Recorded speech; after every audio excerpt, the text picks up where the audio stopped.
Class 8th. Now today we will discuss third chapter rural life under British India. Second part Raiyatwadi settlement. This land revenue settlement was introduced by Thomas Munro in southern and western India. ये भूमि राजस्व जो था इसको Thomas Munro ने southern और western India में लागू किया. This settlement was made directly with actual cultivators और रैयत.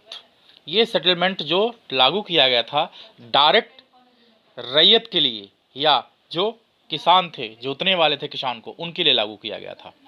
The British hoped that this settlement would bringing relief to the ryots as they would have a direct relationship with the government and there would be no middleman. Britishers ने ये hope किया, ये आशा की कि ये settlement direct रैयत से वसूली जाएगी और इसमें बीच का कोई भी आदमी नहीं होगा. गवर्नमेंट और रैयत कल्टीवेटर्स यानी किसान के बीच का सीधा संबंध रैयतवाड़ी में देखा जा सकता है. Impact of Raiyatwadi settlement. First, even though the Raiyat had to pay land revenue directly to the British, they were exploited. अब रैयत को डायरेक्ट लैंड रेवेन्यू टैक्स, भूमि राजस्व कर ब्रिटिशर्स को देना पड़ता था और इससे वो एक्सप्लॉइटेड होते थे, शोषित होते थे, शोषण किया जाता था.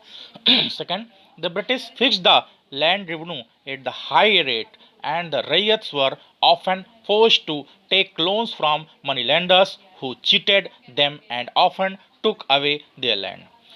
ब्रिटिशर्स ने जो लैंड रेवेन्यू भू राजस्व फिक्स किया था वो बहुत हाई रेट पर था जो कि रैयत जो है इसको पे नहीं कर पाती थी और कभी कभी इसके लिए रैयत को मनी लेंडर से लोन भी लेना पड़ता था जो कि इसके बदले में उनको चीट करते थे, धोखा देते थे और कभी कोई धोखा देके उनकी लैंड भी ले लेते थे. Third point, unable to pay the land revenue many peasant flee to the countryside and villages became deserted many regions. Tax ना पे कर पाने के कारण, लैंड रेवेन्यू ना पे कर पाने के कारण कई किसानों को अपना घर छोड़ करके, अपना गांव छोड़ करके दूसरे इलाकों में सेट होना पड़ा. The British expected that the new system would transform the peasants into enterprising farmers but this did not happen. Britishers ने सोचा था कि ये नया सिस्टम किसानों के लिए एक अच्छा काम करेगा और किसान इससे कुछ अच्छा करेंगे, लेकिन ये नहीं हो सका. Okay, thank you. चैनल को सब्सक्राइब करना मत भूलिएगा. अब हम नेक्स्ट पार्ट में और